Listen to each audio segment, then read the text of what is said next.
La noche en Washington huele a café recalentado y a papel húmedo, como si los archivos transpiraran. Un hombre abre un cajón con dos llaves, una en su bolsillo, la otra colgando del cuello, y saca una carpeta sin título. Adentro no hay discursos ni banderas, hay fichas, nombres escritos a máquina, fotos carnet con los bordes mordidos por el tiempo, direcciones subrayadas y una palabra que se repite como un tic: control. El teléfono suena y corta el silencio como una navaja. Del otro lado, Buenos Aires no pregunta, ordena. General, vuelva, lo necesitan ahora. Él mira la hora, mira su mano. Le tiembla apenas, como si ya supiera que lo están subiendo a un tren sin frenos. Y entonces cae el dato que te deja una mezcla rara en el estómago. No lo llaman para mandar un regimiento, lo llaman para sentarse en la silla más alta del país, con una cuenta regresiva que nadie le piensa perdonar. Porque si vos viniste buscando quién fue Roberto Marcelo Livingston Laborda, el presidente invisible que casi nadie recuerda, acá lo tenés. Un general puntano, de perfil bajo, moldeado en logística e inteligencia, elegido, en teoría, para obedecer, y que en la práctica intentó jugar su propio partido. Y lo que se esconde en su biografía no es un secreto romántico, es algo más pegajoso, más incómodo. Es la forma en que un hombre se acostumbra a vivir entre sombras, hasta que las sombras lo devoran. Nace en San Luis, en una familia tradicional, en una provincia donde el viento te deja la cara áspera y la política se aprende escuchando más que hablando. La infancia de Livingston no tiene el brillo de los héroes de bronce, tiene la calma tensa de los hogares donde se respeta el apellido, donde el silencio pesa y donde portarse bien no es consejo, es ley. En esa Argentina de primera mitad del siglo XX, el ejército es ascensor social, pero también es escuela de obediencia. Y él, con una disciplina casi fría, entra al colegio militar en 1938. A los pibes de su edad les late la vida en la calle, a él le late en el paso marcado, en la bota lustrada, en la mirada al frente. Elige caballería, un arma con tradición, con estética, con ese perfume a orden, que enamora a quienes creen que el país es un potro que hay que domar. Se recibe como subteniente a fines de 1941. La Segunda Guerra está arrasando el mundo y la Argentina, aunque lejos del frente, respira esa mezcla de miedo y oportunidad.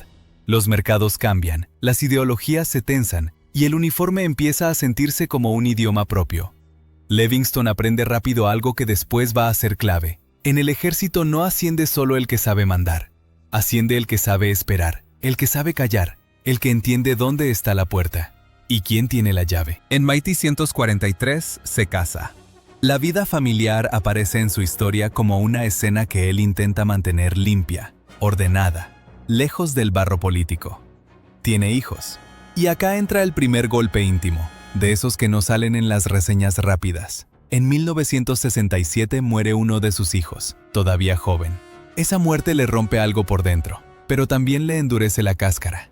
Hay dolores que te vuelven más humano, y hay dolores que te vuelven más cerrado, más obsesivo con el control, como si el mundo te hubiera demostrado que lo imprevisible te puede arrancar todo.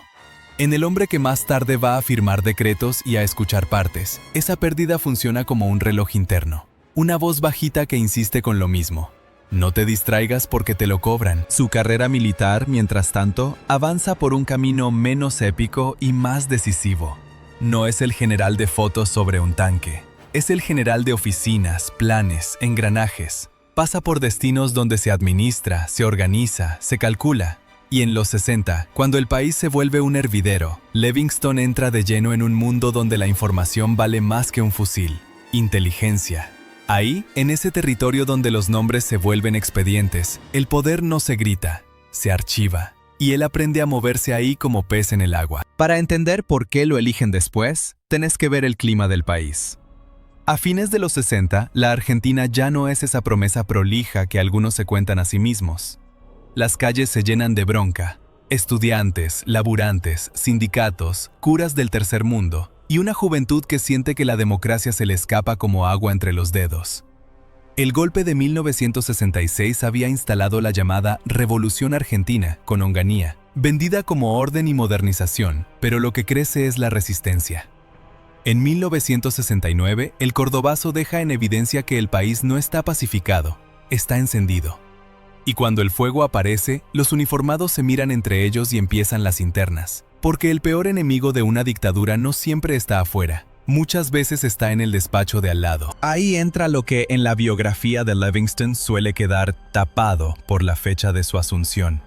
Su capital real no es la popularidad, es la confiabilidad interna. Es ser útil sin hacer ruido. Es tener la fama de hombre técnico, de Estado Mayor, de alguien que ejecuta. Y en un régimen militar que se está resquebrajando, ese perfil es oro. Alguien que no viene con tropa propia poderosa. Alguien que, en apariencia, no amenaza a los jefes. Un presidente de transición para que otros jueguen la partida grande. En 1969 lo mandan como agregado militar a Washington. Ese detalle, que para muchos suena a simple destino diplomático, es una pieza finísima del rompecabezas. Washington no es un paseo. Es el lugar donde se escucha, se observa, se aprende cómo piensan las potencias, cómo se mueven los servicios, cómo se negocia el poder sin mostrar las cartas. Livingston, lejos del ruido local, ve el mundo desde el centro del tablero occidental en plena Guerra Fría. Y eso lo cambia. Le da perspectiva, le da contactos, le da un lenguaje de seguridad que en esos años se impone como religión. Pero también lo vuelve, para Buenos Aires, un nombre disponible. Está lejos de las facciones, lejos de las peleas diarias.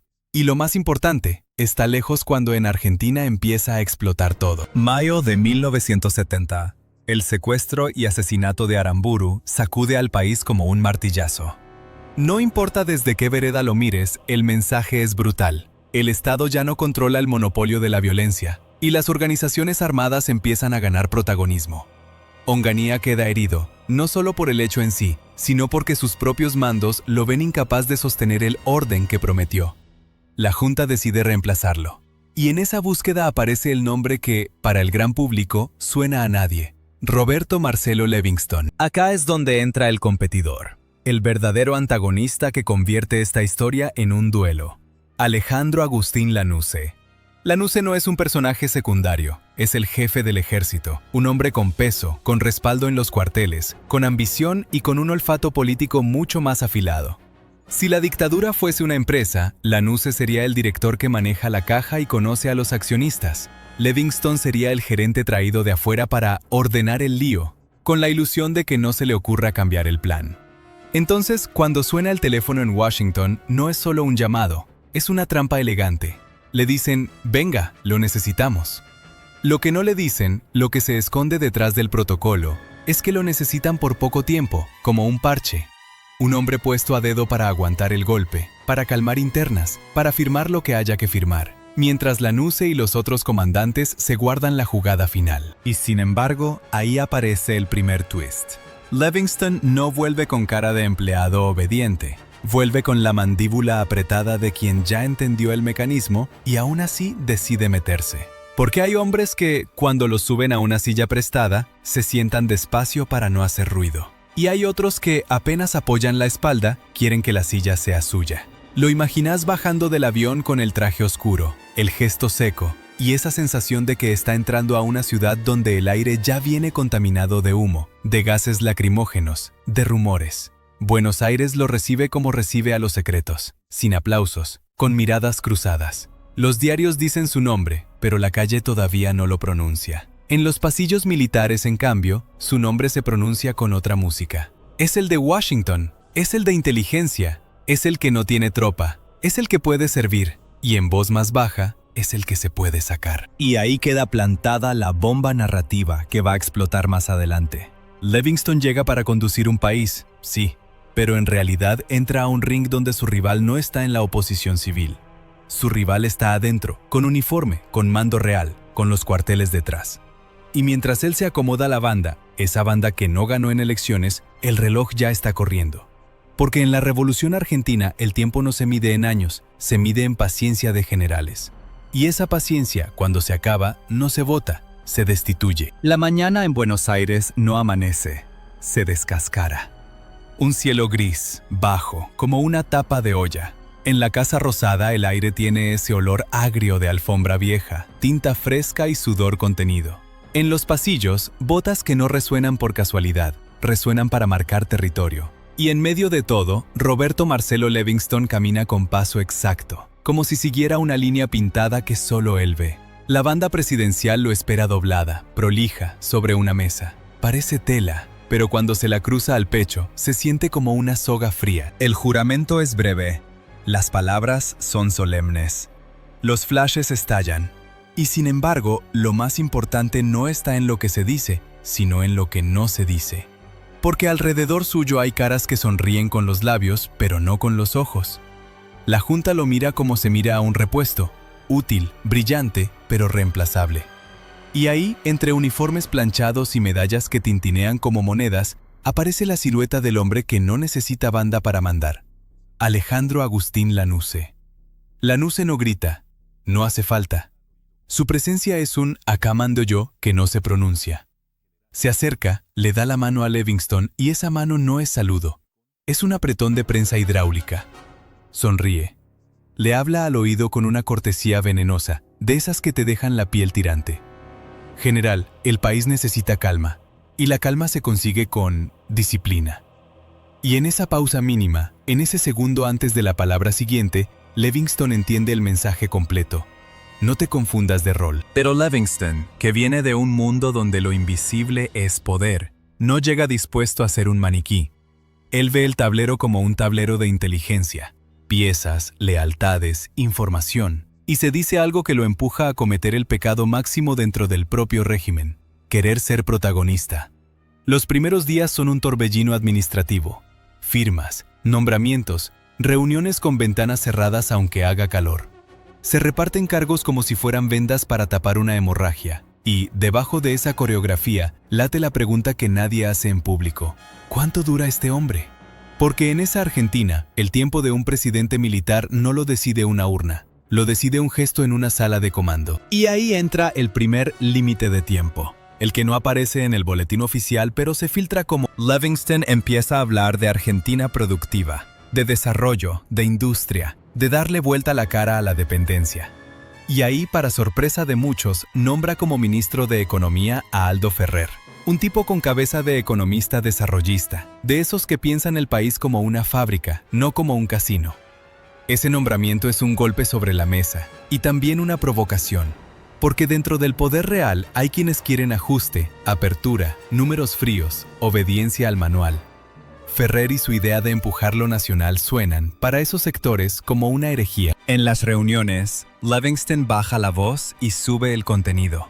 Habla de compra nacional, de sustituir importaciones, de poner al Estado como palanca. No lo dice como tribuno, lo dice como técnico, con la precisión de alguien que cree que el país se puede reorganizar como se reorganiza una estructura militar.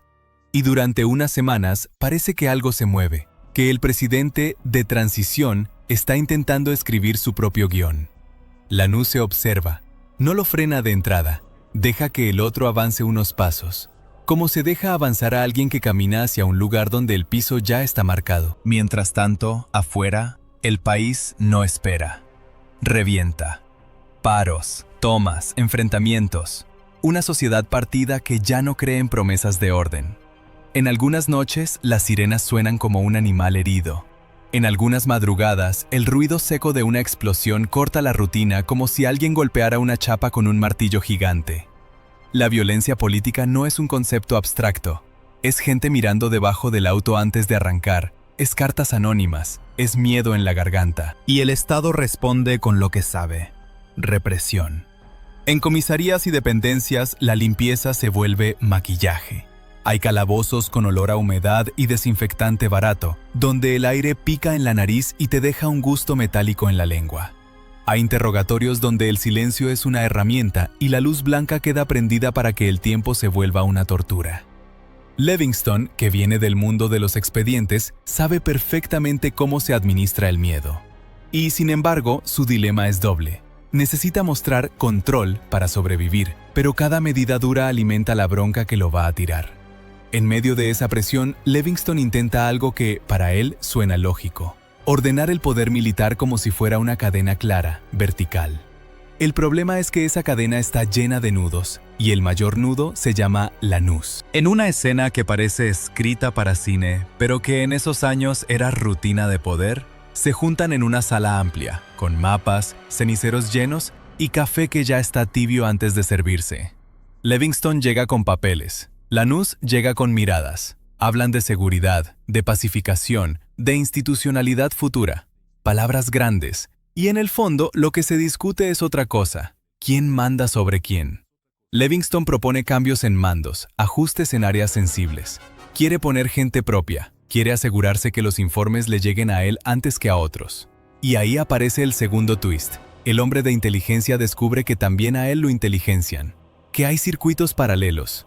Que hay llamadas que no pasan por su oficina. Que ciertas decisiones se conversan sin él, como si fuera un invitado en su propia casa. En algún punto, Livingston entiende que su verdadero enemigo no es la subversión de la que hablan en comunicados.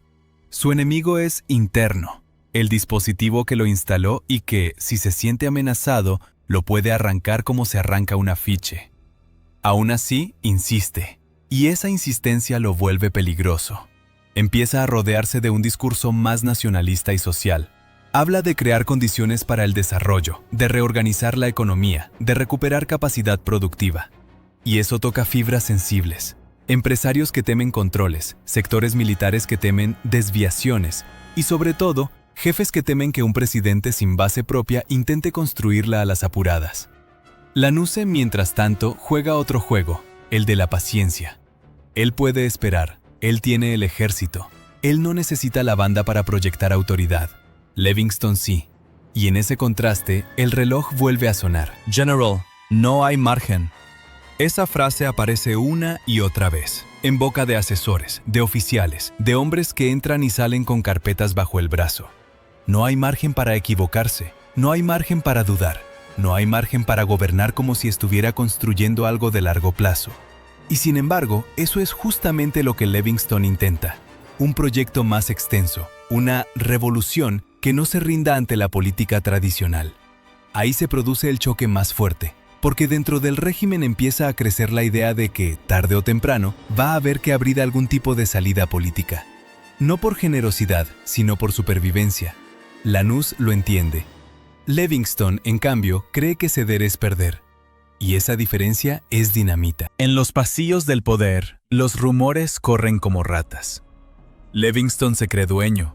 Livingston quiere limpiar mandos. Livingston está encerrado con su círculo. Lanuse ya tiene armado el reemplazo. Nadie firma esos comentarios, nadie los reconoce, pero todos los escuchan. Y entonces llega un momento clave, un momento que no tiene un solo disparo ni una sola bomba, pero que define el destino. Livingston intenta afirmar su autoridad sobre el ejército en términos que, para Lanuse, son intolerables. Es como si un gerente contratado intentara cambiar al director financiero de la empresa. No se hace. Y cuando alguien lo intenta, la empresa no discute, lo echa. La tensión se vuelve visible en gestos mínimos. Saludos más fríos, reuniones más cortas, comunicados más secos.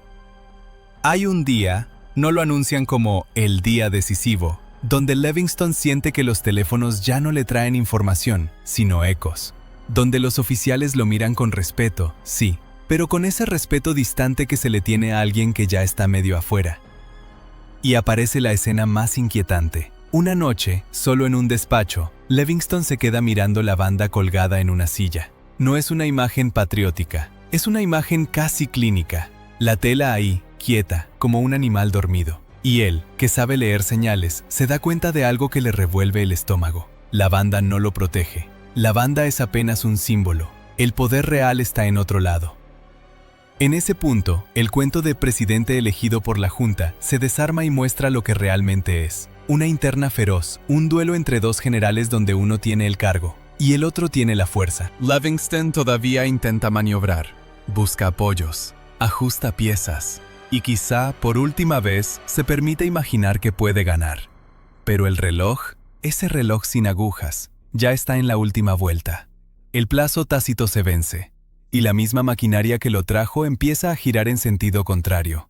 Porque en este juego, el que duda pierde. Y el que se queda sin respaldo, cae sin necesidad de sangre en la plaza. Cae con un acta, con una firma, con una puerta que se cierra. Y cuando esa puerta empiece a cerrarse del todo, vas a ver lo más extraño. que Livingston, el hombre que vivió entre sombras, va a ser empujado fuera del escenario como si nunca hubiera estado, mientras su rival se prepara para ocupar el centro, con una estrategia que parece salida, pero huele a maniobra. La Casa Rosada, de cerca, no es un palacio, es un organismo. Late, respira, transpira. Y cuando Livingston empieza a trabajar, no lo hace como un político que sale a besar bebés y a prometer futuro. Lo hace como lo que es, un hombre entrenado para mirar mapas y leer informes como si fueran radiografías. Su día no arranca con multitudes, arranca con carpetas. Carpetas gruesas, de cartulina dura, con sellos, con fechas, con iniciales. Algunas huelen a tinta, otras a humedad de archivo. Y hay un detalle que pocos imaginan. No es que Livingston gobierne con discursos, gobierna con listas. En su despacho, la escena se repite como un ritual. Luz blanca, café fuerte, ceniceros llenos aunque él no esté fumando. Y un ayudante que apoya un fajo de papeles sin hacer ruido, como si el ruido pudiera despertar al monstruo. Livingston lee, subraya, anota. Pregunta poco, pero cuando pregunta, clava la mirada como un bisturí. ¿Quién firmó esto? ¿Quién se reunió con tal? ¿A qué hora salió ese comunicado? No busca solo información, busca control. Y cuanto más se obsesiona con controlar, más se le escurre el país entre los dedos. Afuera, la Argentina no está en transición, está en combustión lenta. Las fábricas sienten el temblor de paros y asambleas.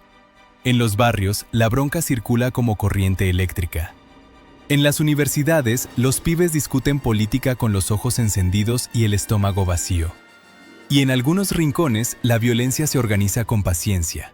La clandestinidad, esa cosa viscosa que no se ve pero se siente, va ganando confianza. Livingston cree que la salida es doble. Por un lado, apretar el orden. Por el otro, prometer una Argentina productiva. Esa combinación, mano dura y desarrollo, es su apuesta. Pero es también su condena, porque lo deja en el peor lugar posible. Demasiado áspero para enamorar al pueblo, demasiado autónomo para tranquilizar a los jefes que lo pusieron. Con Aldo Ferrer en economía, su gobierno intenta empujar una agenda que suena a martillazos sobre la mesa. Industria nacional, prioridad a lo hecho acá, Estado como motor. No es poesía, es un plan con números, con instrumentos, con la idea de que la Argentina no puede vivir eternamente vendiendo materias primas y comprando todo lo demás. Livingston quiere un país que fabrique, que agregue valor, que se plante. Pero enseguida aparece la realidad más sucia. Para que un proyecto así tenga chances, necesitas legitimidad, aliados, calle. Y Livingston tiene uniforme, tiene firma, tiene decretos. No tiene una base social que lo banque cuando se arma el quilombo. Y el quilombo, inevitablemente, se arma. La primera trampa del poder es que te hace creer que un despacho es un centro de mando. La segunda, que te hace creer que tus órdenes viajan limpias. Livingston empieza a notar que sus directivas, cuando bajan por la estructura, se ensucian, se deforman, se demoran. Que hay decisiones que se interpretan. Que hay informes que llegan tarde.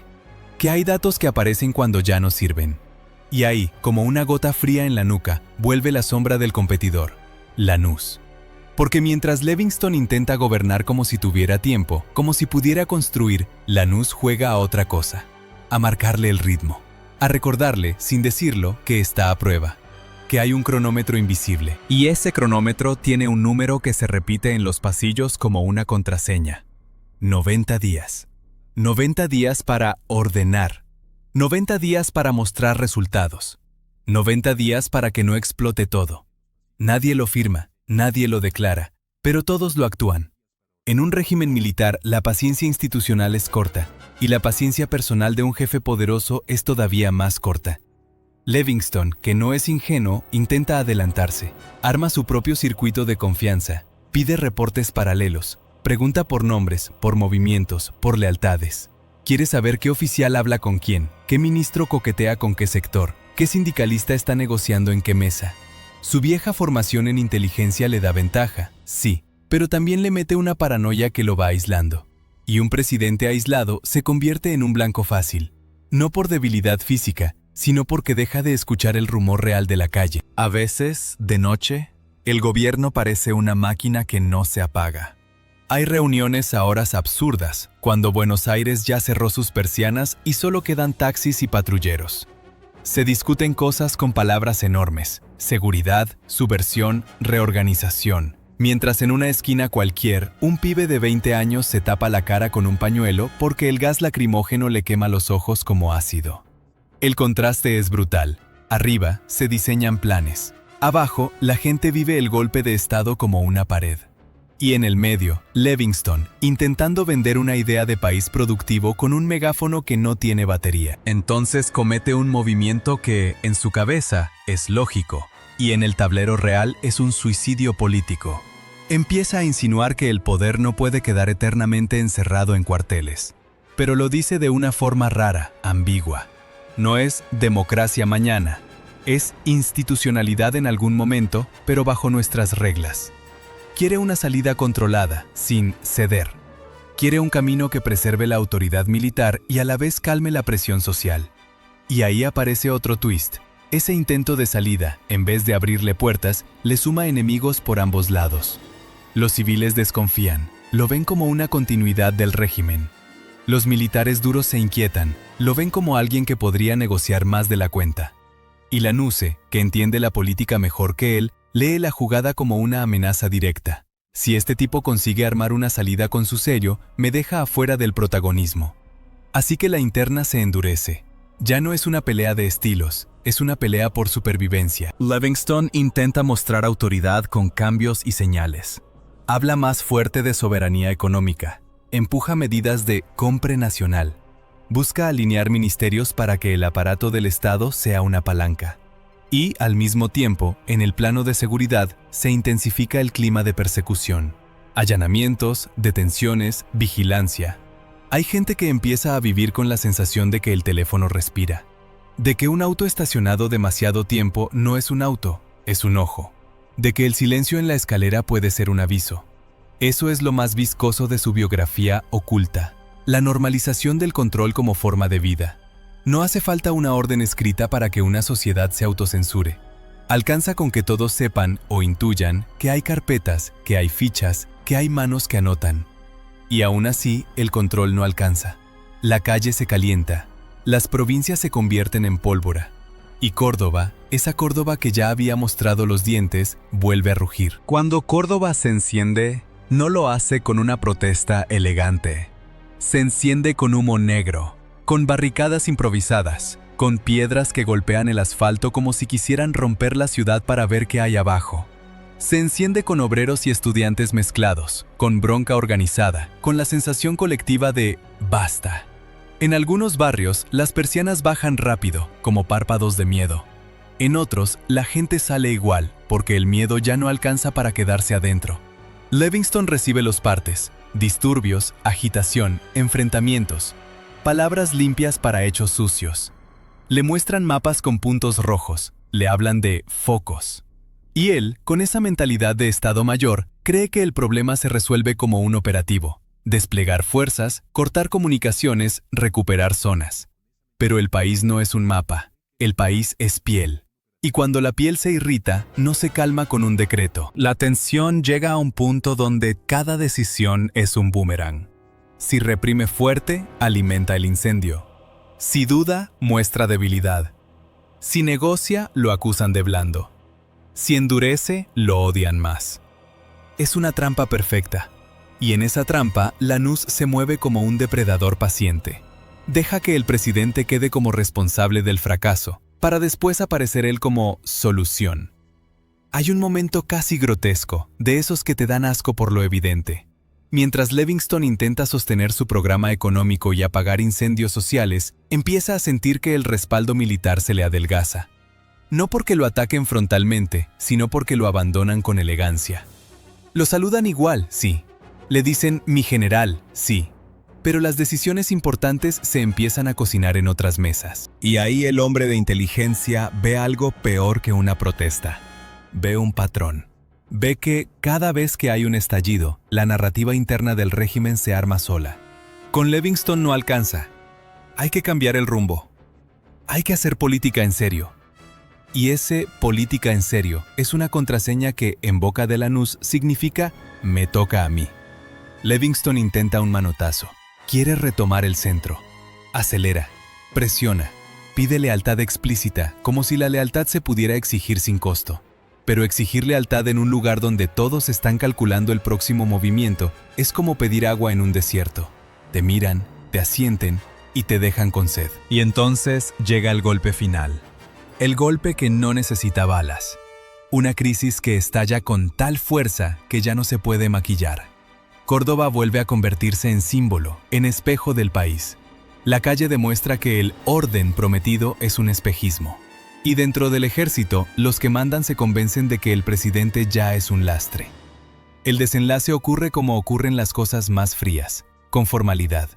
No hay un drama público, no hay un tanque apuntando a la Casa Rosada para la foto.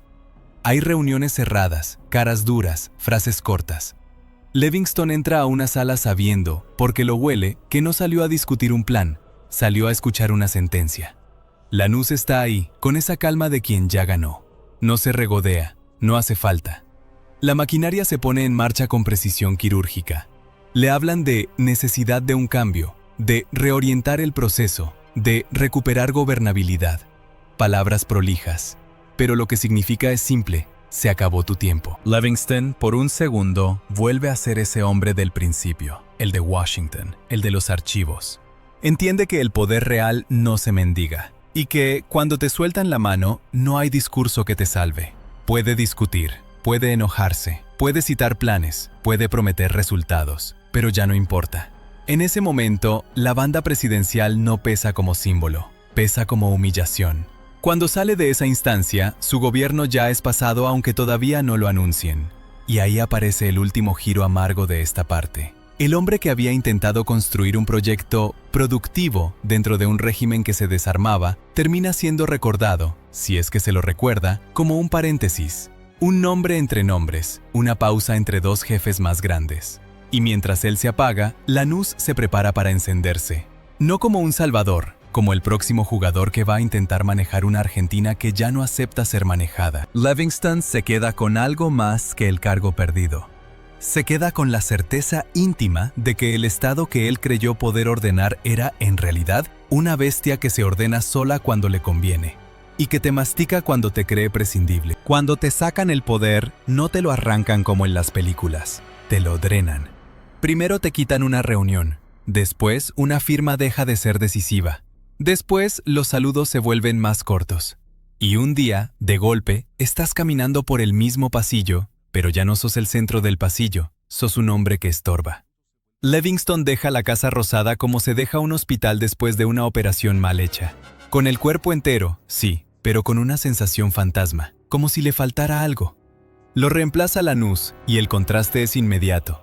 Lanús entra con otro ritmo, con otra ambición, con un instinto político más desarrollado para negociar la salida que el propio régimen empieza a necesitar.